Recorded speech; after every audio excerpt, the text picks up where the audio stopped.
भनिन्छ नि साथीहरू, जीवनमा लगातार प्रयास गर्ने मानिसको कहिल्यै हार हुँदैन। बस त्यसको लागि दृढ सङ्कल्प लिएर कडा परिश्रम गर्नुपर्छ। नमस्कार अनि स्वागत छ तपाईँहरू सबैलाई भर्चुअल नेपालको नयाँ कथा श्रृङ्खलामा। सदा चाहिँ आजको कथा पनि एक ज्ञानवर्धक कथा रहेको छ। साथीहरू, कथालाई अन्तिमसम्म सुनेर मनन गर्नुहोला। एक पटक एकजना धेरै दुखी व्यक्ति एक बौद्ध भिक्षुका आएर भने, म आफ्नो जीवनबाट धेरै दुखी छु। म मेरो श्रीमती, छोराछोरी र मेरो परिवारलाई पनि खुसी राख्न सक्दिनँ। म आफ्नो लागि केही गर्न सक्दिनँ। कहिलेकाहीँ मलाई आत्महत्या गर्न मन लाग्छ। गुरु, मैले सुनेको तपाईँ धेरै ज्ञानी हुनुहुन्छ। तपाईँले सबैको समस्या समाधान गर्नुहुन्छ। गुरु, के तपाईँ मलाई मेरो समस्याको समाधान भन्न सक्नुहुन्छ? दिनको 2 छाक खानाको व्यवस्था गर्न पनि गाह्रो भइरहेको छ। अब तपाईँ नै भन्नुहोस् गुरु, यस्तो बेला म कसरी बाँच्ने? मेरो परिवारलाई कसरी खुसी राख्ने? कृपया मलाई केही सजिलो उपाय बताइदिनुहोस्, ताकि म धेरै शिक्षित छैन, सजिलै बुझ्न सकु। ठुलो ज्ञानको कुरा गर्यो भने सायद बुझ्न सक्दिनँ। यो सुनेर महात्मा मुस्कुराएर भने, तपाईँ मेरो लागि एउटा काम गर्न सक्नुहुन्छ? अगाडितर्फ औँल्याउँदै उनले भने, त्यो अग्लो पहाडमा एउटा मन्दिर छ र त्यो मन्दिर नजिकै कमिलाको घर छ, जहाँ हजारौँ कमिलाहरू बस्छन्। तपाईँलाई यो धेरै अनौठो लाग्न सक्छ, तर ती कमिलाहरूले त्यो मन्दिरको जमिन बिगार्छन्, जसले गर्दा माटोको उर्वरा शक्ति नष्ट भइरहेको छ, जसका कारण त्यहाँ कुनै रुख वा घाँस बढ्न सक्दैन। तपाईँ मेरो लागि एउटा काम गर्नुहोस्, अनि म तपाईँको प्रश्नको उत्तर दिनेछु। तपाईँ 7 दिनसम्म त्यो पहाडमा गएर ती कमिलाहरूको घर भत्काउने गर्नुहोस्। मन्दिरको वरिपरि कमिलाको घर देख्ने बित्तिकै त्यसलाई भत्काउने, तर याद गर्नुहोस्, घर भत्काउँदा कमिला मर्न हुँदैन। भिक्षुको यो कुरा सुनेपछि युवक त्यहाँबाट निस्किए। सायद उनले बुझेको थिएनन् भिक्षुले किन यस्तो गरिरहेको छन् भनेर। ती कमिलाहरूमाथि अन्याय गर्न भनिरहेका छन् र कमिलाको घर भत्काउन भनिरहेका छन्। आखिर यस्तो काम कुन महात्माले गर्न देला भनेर ती युवकले सोचे। तर ती युवक ती महात्माको सल्लाह मानेर भोलिपल्टदेखि नै पहाडमा जान थाले। पहिलो दिन पहाडमा पुग्दा उनले धेरै कमिलाहरू आफ्नो खाना बटुल्न व्यस्त देख्छन्। सबै कमिलाहरू एक पंक्तिमा हिँडिरहेका थिए र अन्नका ससाना कणहरू जम्मा गरी घरमा जम्मा गरिरहेका थिए। यो देखेर सुरुमा युवकको मुटु कमजोर भयो। उनले सोचेको थिएनन् यति मेहनत गरेर आफ्नो जीविकोपार्जन गरिरहेका छन् र मैले उनीहरूको घर भत्काएँ भने कति नराम्रो लाग्ला। तर त्यो महात्माको वचन सम्झेर उनले त्यो घर भत्काउन थाले। चाँडै कमिलाहरू बीच एक चिल्लाहाट भयो। उनीहरू यताउता दौडिन थाले। अहिलेसम्म चलेको लाइन अहिले यताउता छरिएको छ। आफ्नो ज्यान बचाउन दौडिन थाले।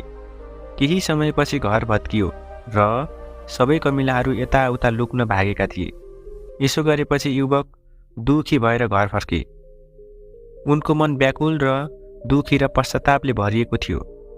त्यसपछि राति ओछ्यानमा सुतेर उनले सोचे कि अब ती कमिलाहरूको घर भत्किएको छ, म त्यहाँ जानुको उद्देश्य के हो? अब के फाइदा हुन्छ? किनभने उनलाई महात्माले कमिलाको घर भत्काउन भन्नुभएको थियो, जुन मैले गरिसकेको छु। तर केही सोचेर भोलिपल्ट फेरि जाने निधो गरे र बिहान सबेरै उठेर त्यही पहाडमा फर्किए। पहाडमा पुगेपछि उनी त्यही ठाउँमा पुग्छन् जहाँ उनले अघिल्लो बिहान ती कमिलाहरूको घर भत्काएका थिए। तर ती कमिलाहरूले फेरि त्यही ठाउँमा आफ्नो घर बनाएको देखेर उनी छक्क परे र अब ऊ फेरि आफ्नो घरको लागि चिजहरू सङ्कलनमा व्यस्त थिए। त्यो मानिसले हेरेर उसले भन्यो कि यी कमिलाहरू कति मूर्ख छन्। उनीहरूलाई थाहा छ कि हिजो नै उनीहरूको घर त्यही ठाउँमा भत्किएको थियो, तर पनि त्यही ठाउँमा उनीहरूले आफ्नो नयाँ घर बनाए। यो सोचेर त्यो मानिस हाँस्न थाल्यो। तर फेरि महात्माले भनेको सम्झेर उनले ती कमिलाहरूको घर फेरि भत्काउन थाले। ती कमिलाहरूका बीचमा फेरि कुलहा मच्चियो अनि केही समयपछि ती कमिलाहरू आफ्नो ज्यान जोगाउन यताउता दौडन थाले। केही समयमै उनीहरूको घर फेरि ध्वस्त भयो र त्यो युवकले अलिकति सन्तुष्ट महसुस गर्यो। यसपटक मैले त्यो घर राम्ररी भत्काएँ। अब यी कमिलाले फेरि यहाँ घर बनाउन सक्दैनन्। त्यसैले जानु अघि कमिलाले त्यहाँ आफ्नो घर बनाउन नसकोस् भनेर उनले घरमा चिसो पानी खनाए र यसरी आफ्नो कर्तव्य पूरा गरेर ती युवक फेरि घर फर्किए। आज राति सुतेको बेला फेरि सोध्छन्, महात्माले यो काम सही गराउँदै हुनुहुन्छ या गलत? कसैको घर भत्काउनु एक राम्रो मानिसलाई सुहाउँछ? ती महात्मा बुद्धिमान पुरुष भएर के गर्नु? के थाहा यदि उनले मलाई मूर्ख बनाइरहेको पो छन् कि? तर उनले पहिले मेरो काम पूरा गर्नुपर्छ भन्ने निर्णय गरे।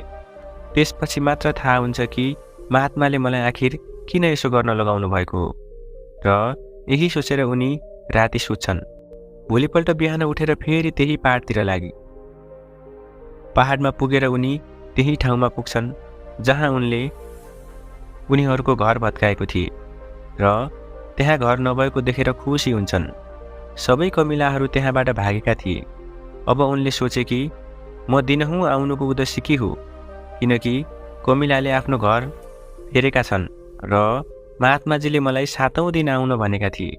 तर आज तेस्रो दिन मात्रै भयो। अब बाँकी 4 दिनमा फर्केर आउने उद्देश्य के हो? अनि यही सोचेर उनले त्यहाँबाट सिधै त्यही महात्मा कहाँ जाने निर्णय गरे र महात्मालाई यो सबै समाचार सुनाउँछु। जब उनी फर्केर त्यही डाँडाबाट महात्माको कुटीतिर जान थाले, अचानक उनको नजर कमिलाले बनाएको अर्को घरमाथि पर्यो। अर्थात् त्यो घर कमिलाले बनाएको थिए र अहिले ती कमिलाहरू नयाँ घरमा बसेका थिए। यो नयाँ घर उनीहरूको पुरानो घरबाट अलि पर थियो र जब युवकको नजर त्यही घरमा पर्यो, उनले सोच्न थाले, सायद महात्मालाई थाहा थियो यी कमिलाहरूले आफ्नो घर यहाँबाट अर्को ठाउँमा बदल्नेछन्। त्यसैले उनले मलाई 7औं दिन आउन भनेको थिए र यही सोचेर उनले कमिलाको नयाँ घर पनि भत्काउन पुग्छन्। त्यहाँ पुग्दा कमिलाहरू आफ्नो काममा व्यस्त थिए। उनीहरू आफ्नो लागि खाना जम्मा गरिरहेका थिए र त्यो पुरानो घरमा जम्मा गरिरहेका थिए। त्यहाँ अन्न पनि बाँकी थियो र कमिलाहरूले त्यहाँबाट पनि दाना जम्मा गरेर आफ्नो नयाँ घरमा ल्याइरहेका थिए। अब यहाँ फेरि युवकको दिमाग अलि कमजोर भयो, किनभने उनी आफै कमजोर थिए।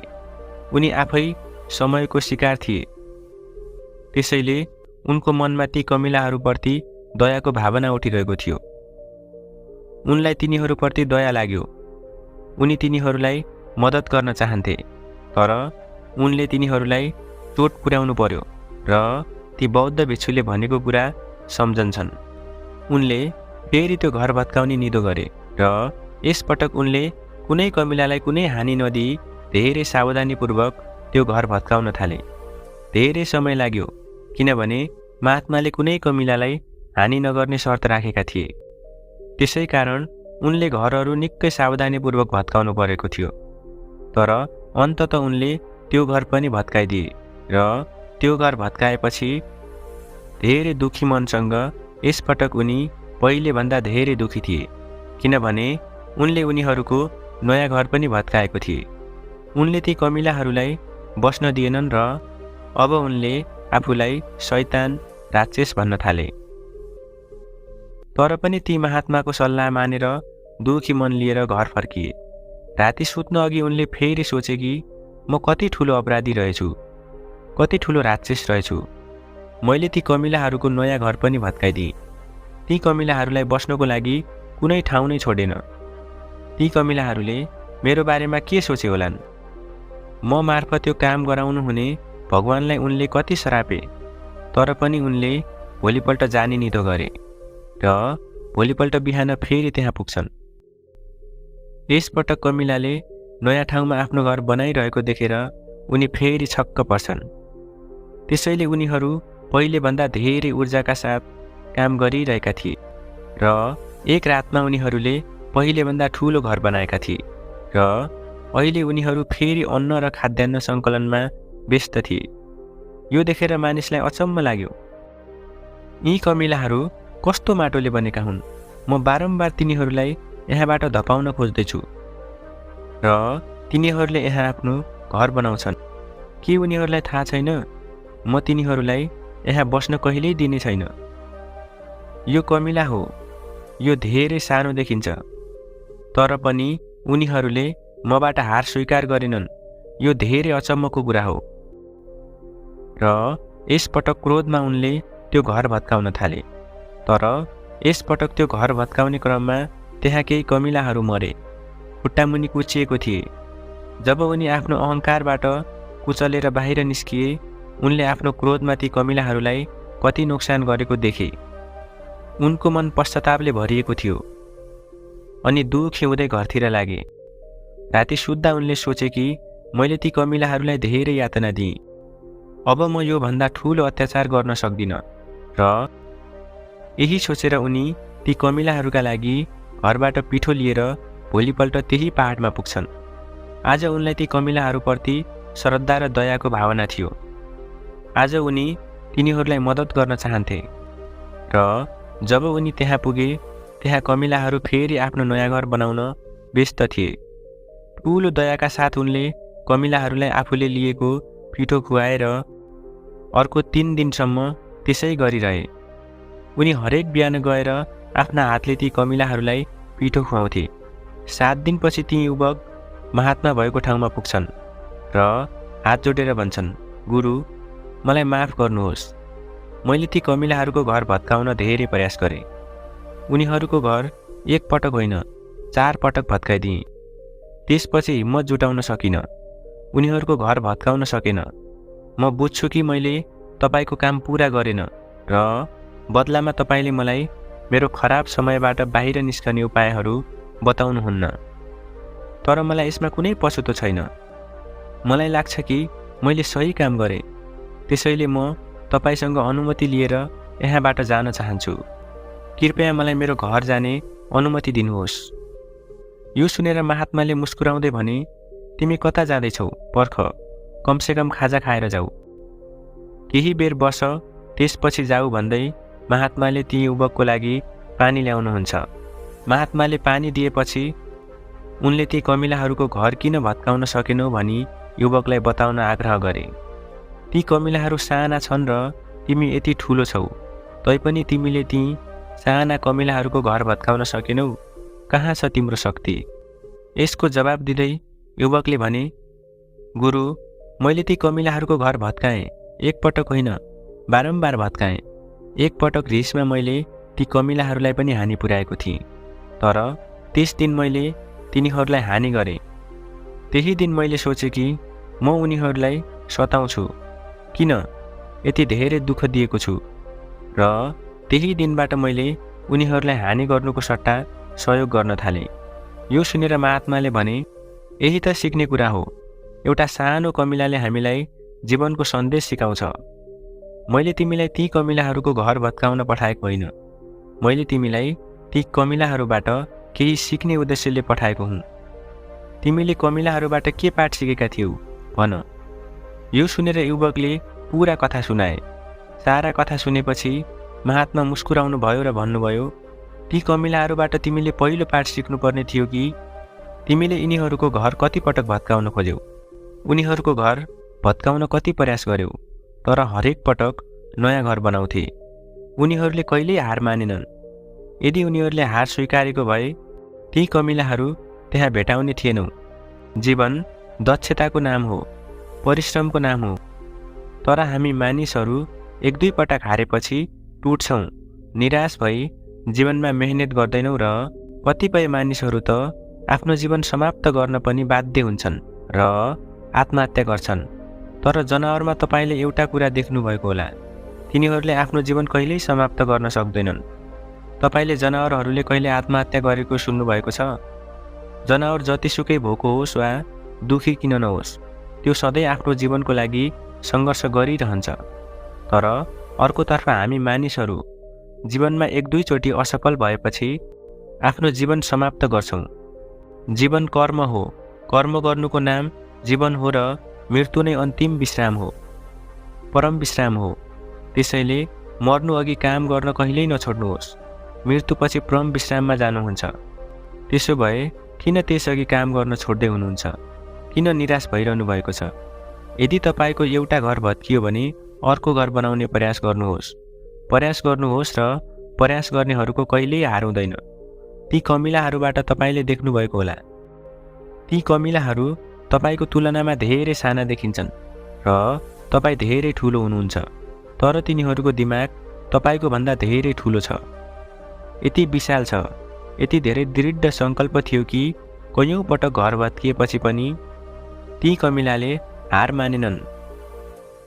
यहाँबाट अर्को पाठ सिक्नुपर्ने यो थियो कि जब हामीमाथि नराम्रो समय आउँछ, हामीलाई लाग्छ कि यो समय कहिल्यै हट्दैन, यो समयले मेरो जीवन बर्बाद गर्नेछ, मलाई कहिल्यै सुखले बाँच्न दिने छैन र मेरो अब कुनै अस्तित्व छैन। तिनीहरू केवल हाम्रो विचारहरू हुन् र ती विचारहरूले हाम्रो दिमागलाई दुखी बनाउँछ र त्यसैले हामी प्रयास गर्न पनि छोड्छौँ। तर आफै सोच्नुहोस् त, समयले हामीलाई बारम्बार असफल बनाउँछ, तर कहिलेसम्म?